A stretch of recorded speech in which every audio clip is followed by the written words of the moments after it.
en DAB+, et sur notre appli Radio J. Radio J.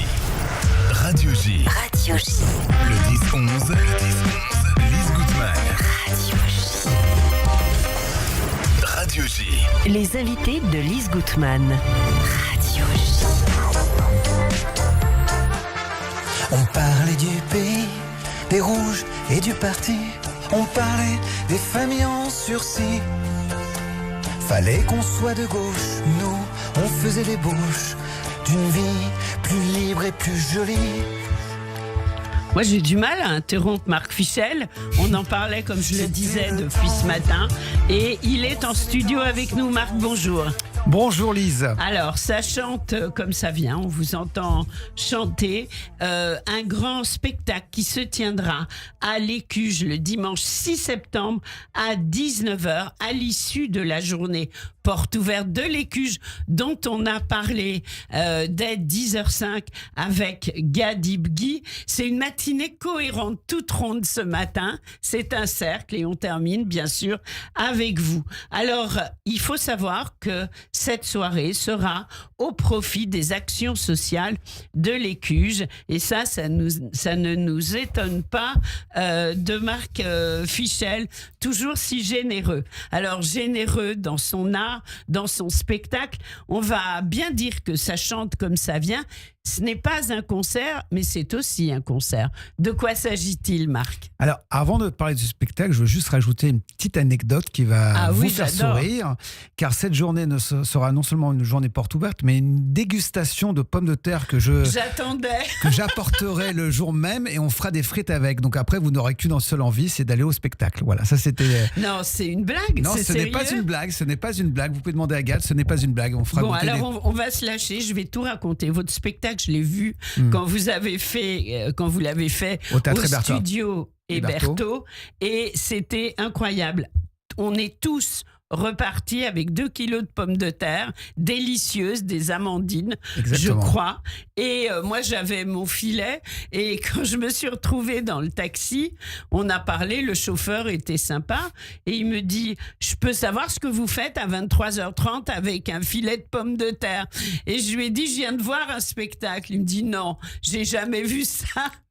Donc voilà, c'est pour ça que je parlais aussi de générosité. On les a mangés à la maison en 8 jours et c'était un très bon souvenir. Donc là, on va manger sur place. Vous nous faites un atelier frites avant le spectacle. Exactement, ça donne envie. La cuisine de l'Écuge. Ça, c'est Gad qui gère, c'est pas moi, mais ouais, sûrement dans la cuisine de l'Écuge. C'est à quelle heure, vers 16 entre 16h et 18h, il y aura l'atelier frites. Et puis après, les gens, le soir, ils n'auront, j'espère, qu'une envie, c'est comprendre à quoi sert la pomme de terre, car le spectacle parle bien sûr de pommes de terre, mais pas que. En fait, le spectacle, c'est un melting pot de plein d'anecdotes. Je me raconte. Oui. Mes 30 ans au Hall d'Orangis. Ça se voit pas. Ah, c'est gentil. Je raconte, mais j'ai commencé en juillet 97. Oui. Et je raconte ça en chanson. Mais pas que, il y a beaucoup de textes aussi. Il y a beaucoup de textes. Ouais, c'est la première fois que j'ai dû apprendre 25 pages de texte quasiment par cœur, parce que c'est du théâtre. Bien sûr. J'ai eu la chance d'être mise en scène par Jean-Philippe Bèche. Oui, qu'on salue au passage, et Laurence Lustig. Qui est la directrice artistique, voilà. Oui. Qui sont 2 personnes connues du milieu du théâtre. Oui. Mais pas que. Jean-Philippe est un acteur. Et je précise Jean-Philippe Bèche avec un accent circonflexe sur le E, parce que souvent, le pauvre, on l'oublie son accent circonflexe. Ah oui, voilà, alors il faut le dire. Voilà, exactement. Mais bien sûr, et oui. En fait, ce spectacle... il y est dans le dossier de presse. C'est une idée originale de Maggie, qui est ma femme. Et elle m'a dit un jour, mais raconte ta vie en Rungis, parce qu'à chaque fois, on te pose plein de questions. Et c'est vrai que, par exemple, la première radio que j'ai faite, la grosse radio, je fais RTL. Waouh. Donc je suis content, je sors ma vie dans les halles. Je sors de la radio, je vois un parterre de ménagères de moins de 50 ans, avec des stylos et des papiers. Je dis, ils vont tous me demander des autographes. Je venais de sortir ma vidéo Léal, le clip venait d'entrer sur M6, donc j'étais hyper fier. Première question, excusez-moi Marc, où est-ce qu'on peut retrouver vos pommes de terre ? Est-ce qu'on peut les trouver à Carrefour ? Deuxième question, avec quoi on peut faire les gratins ? Troisième question, avec quoi on peut faire les frites ? Quatrième question, avec quoi on peut faire haché parmentier ? Cinquième question, avec quoi on peut faire les pommes de terre salées, sautées en salade ? Et c'est là où je me suis dit, waouh, mais je suis venu pour ma chanson. Oui, mais les pommes de terre, on a des galères, on veut connaître. Et puis avec les pommes de terre, vous pouvez faire des blinis, vous pouvez faire des latkes, vous Oui. pouvez faire des gâteaux de pommes de terre. La pomme de terre, on peut en raconter du matin jusqu'au soir, toute la nuit, on peut en parler. Et quand vous parlez pommes de terre autour d'une table, ça s'anime, ça sourit Bien et sûr. ça vit. Oui, c'est vrai, c'est vrai. Et c'est vrai, moi perso, j'ai aussi adoré votre spectacle parce que avec mon papa qui avait beaucoup souffert de la faim pendant la guerre, pour lui, un repas complet sans pommes de terre, ça n'existait pas. On en mettait dans tout à la maison. Donc vous voyez, je me suis sentie très concernée. Puis voilà. on donne des tips, je donne des tips, parce que souvent, alors, il y a cette fameuse phrase, est-ce que tu vends de la grenaille ? Mais j'en peux plus de ces phrases, parce qu'en fait, Alors pourquoi ? la grenaille, c'est quoi ? C'est une variété ou Oui. c'est un calibre ? Alors Ah, ça, grosse moi, question. j'avoue que je ne sais pas. Tu- C'est petit et c'est délicieux. Alors ça, c'est déjà pas mal. Tu sais que c'est petit. Ouais. Tout le monde sait que c'est petit. Ouais. Mais quand je vois les chefs étoilés souvent écrire son poulet fermier et sa petite grenaille, moi, personnellement, patatier que je suis, je pète un plomb. Parce que petit grenaille, c'est un pléonasme. Parce que grenaille, c'est forcément petit. Bah, c'est bien un calibre sûr. en dessous de 40 mm. Mais il faut donner un nom à cette grenaille. C'est comme si je viens à Paris, je dis, tiens, je connais Lise. Tu la connais, Lise ? Mais Lise comment ? Bah, Lise Gutmann. Donc la grenaille, c'est de la grenaille Nicolas, c'est de la grenaille Charlotte, c'est de la grenaille Ambrosine, c'est de la grenaille Belle de Fontaine, c'est de la grenaille je ne sais quoi. Il Ah existe oui. 400 variétés de pommes de terre. Il faut leur donner un nom à ces petites. J'ai bien fait de venir. Donc, en fait, là, ce matin, la grenaille, c'est le calibre, mais il y a toutes sortes de goûts dans la grenaille. Tu as tout compris, Lise. Voilà. Ah, waouh!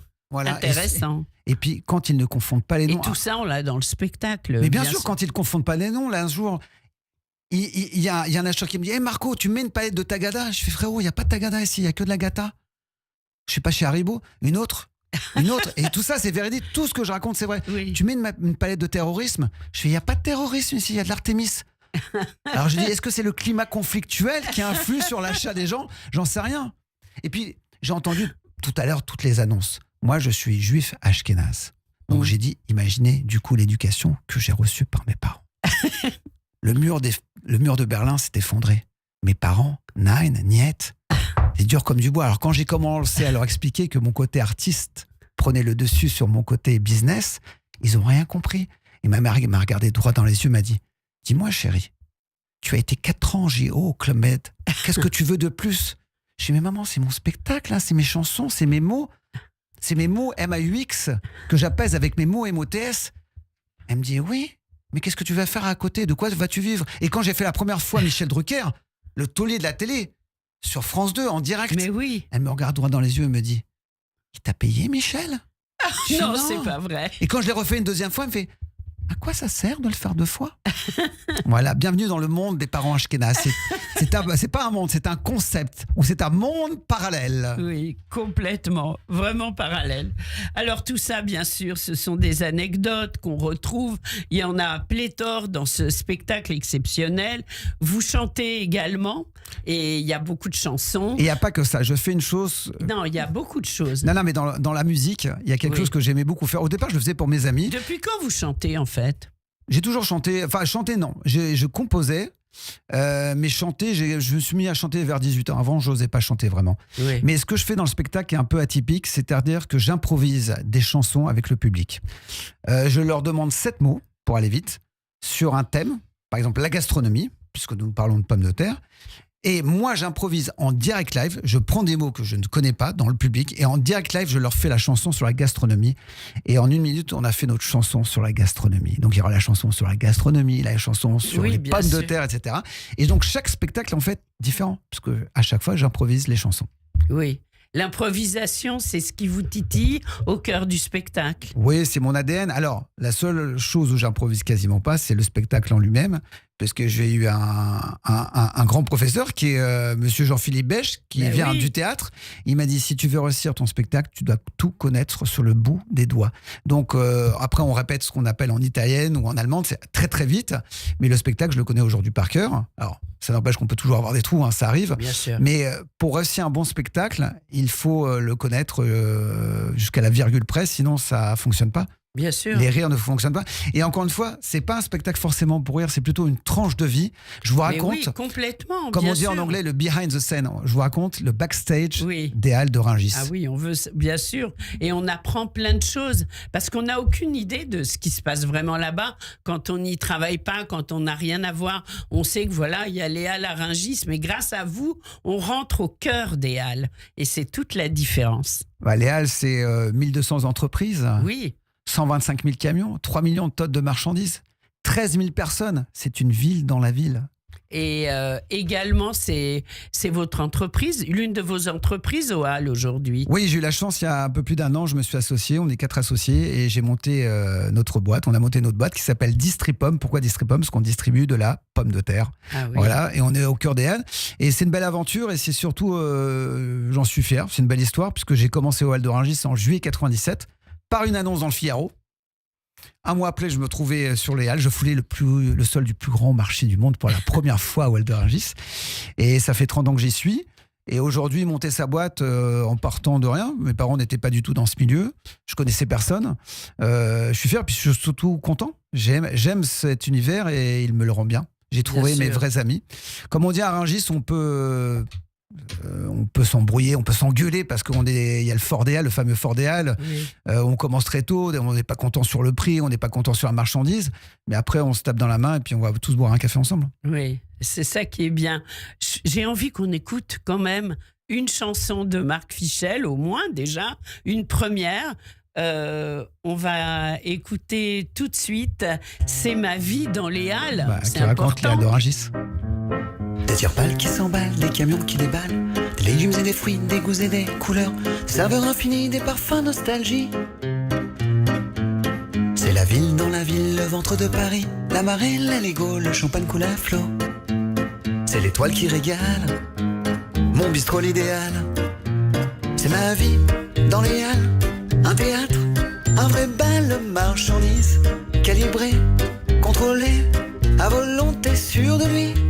Investi, producteur, c'est son ami. Top la bandit. Je continue mon périple dans le bâtiment E2. J'en oublie les fromages, leur aspect délicieux. Une montre qui m'attire, son prix me fait fuir. Un oignon qui perd la palette du bonheur. Qu'est-ce que tu racontes, Bibi, pour cette recette pourrie? 5 si tu veux, pas un copec de mieux. Réfléchis pas longtemps, car mon temps c'est de l'argent. C'est ma vie dans les Halles, un théâtre, un vrai bal de marchandises, calibré, contrôlé, à volonté, sûr de lui. Investi, producteur, c'est son ami. Top la bandit.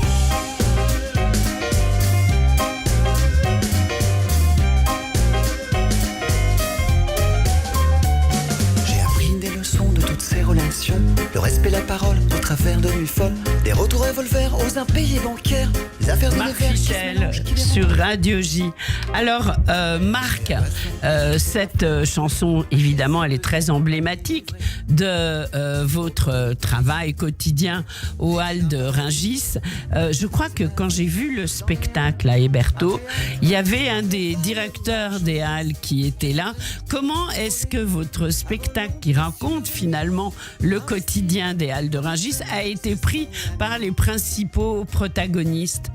Alors c'était plus que le directeur, puisque c'était le directeur et le président des Halles de Rungis. Voilà, Monsieur Stéphane c'est ça, Lahaye. je Voilà. me souviens. Oui. J'étais super fier parce qu'il l'a très bien pris.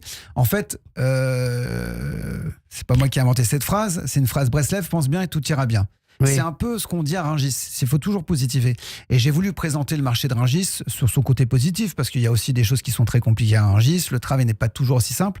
Mais en fait, ce qu'il en ressort, c'est que c'est encore un des métiers et c'est encore un des endroits où on peut commencer. Tu peux commencer préparateur de commandes et terminer patron d'entreprise. C'est pas évident, c'est pas facile, mais ça existe. Alors, j'ai pas commencé commis, j'ai commencé vendeur, mais mes parents m'ont pas aidé pour monter ma boîte. On s'est associé avec 4 personnes et ça existe. Et on est en 2026. Et c'était un peu un côté good vibe que je voulais lancer à la Bien foule sûr. comme ça.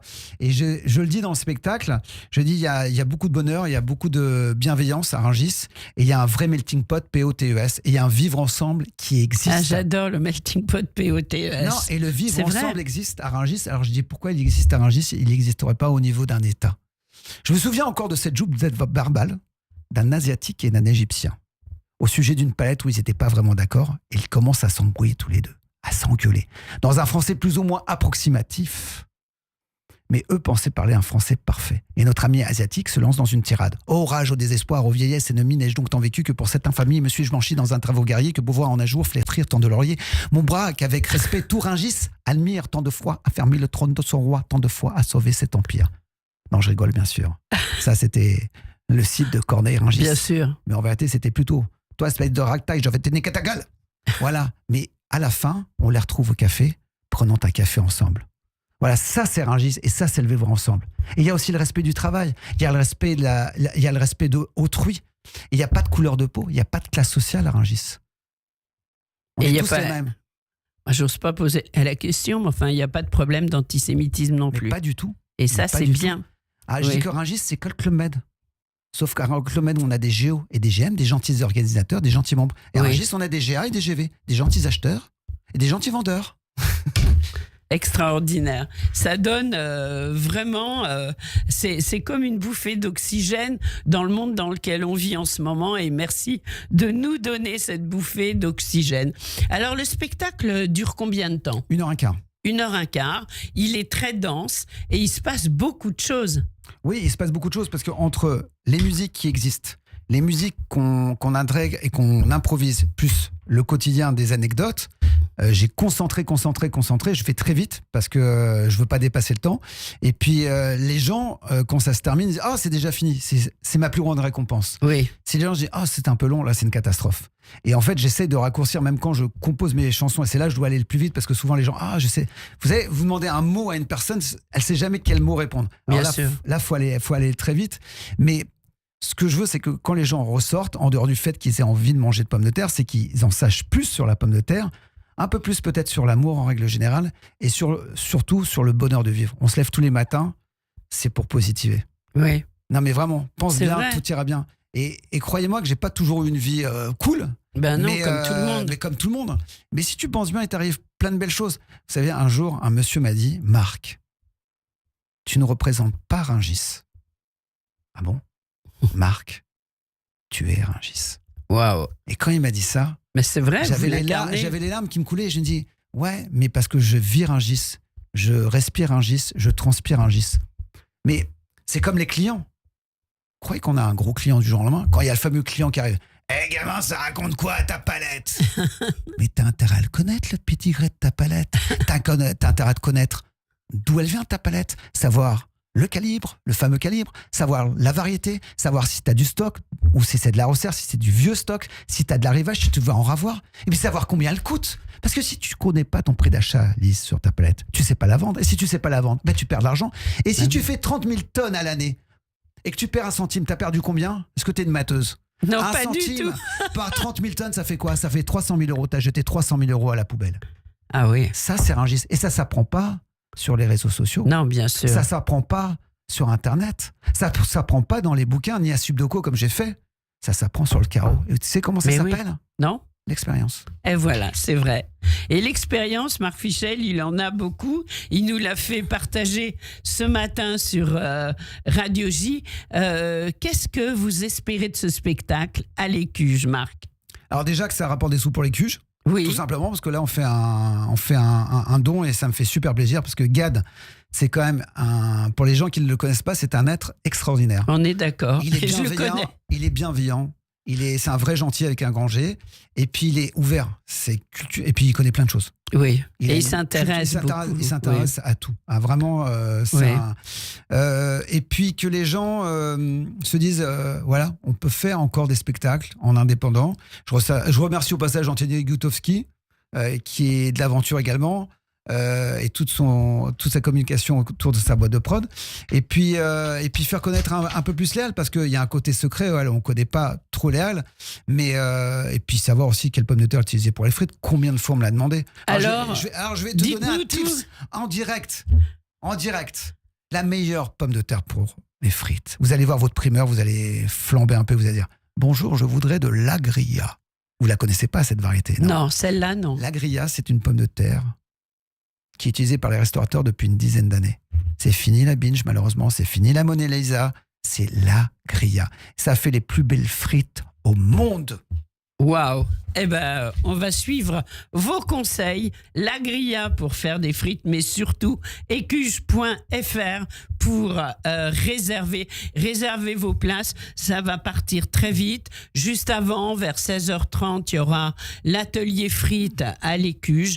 Et puis, après, le spectacle de Marc. Il n'est jamais trop tard pour apprendre. Et grâce à vous, on va apprendre l'univers, le grand univers des Halles de Rungis. Le spectacle s'intitule « Ça chante comme ça vient ». On va terminer avec une chanson. Justement, je vous laisse nous en dire quelques mots. Alors, la chanson... C'est la Parisienne. Ah, bah cette chanson, c'est beau la vie. En fait, cette chanson, je la chante pendant le spectacle. Oui. C'est une chanson que j'ai écrite, que j'ai composée. On m'a envoyé le texte. Voilà, c'est une chanson qui respire l'amour et la vie, tout simplement. Eh ben, c'est vous. Merci Marc. On se retrouve le 6 à l'Écuge. Au revoir. J'observe la lune souffler au soleil. Quelques mots d'amour. Chaque jour au quartier latin, Fontaine Saint-Michel. L'enfance me revient comme une étincelle.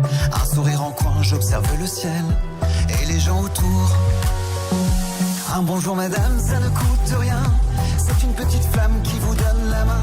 Ça réchauffe le cœur et puis c'est gratuit. Ça sème le bonheur comme des confettis.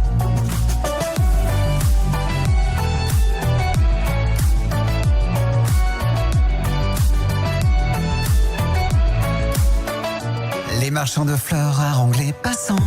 Les jupes dansent en cœur comme les roses au vent. Au café du coin, les rires se libèrent. Joyeux courant d'air. Oh Paris mon amour, je t'aime, c'est certain. J'aime ces petits riens qui font tes refrains. Ces dialogues de sourds qui chantent ton accent. Et je dis souvent qu'un bonjour madame, ça ne coûte rien. C'est une petite flamme qui vous donne la main. Ça réchauffe le cœur et puis c'est gratuit. Ça sème le bonheur comme des confettis. Un bonjour madame.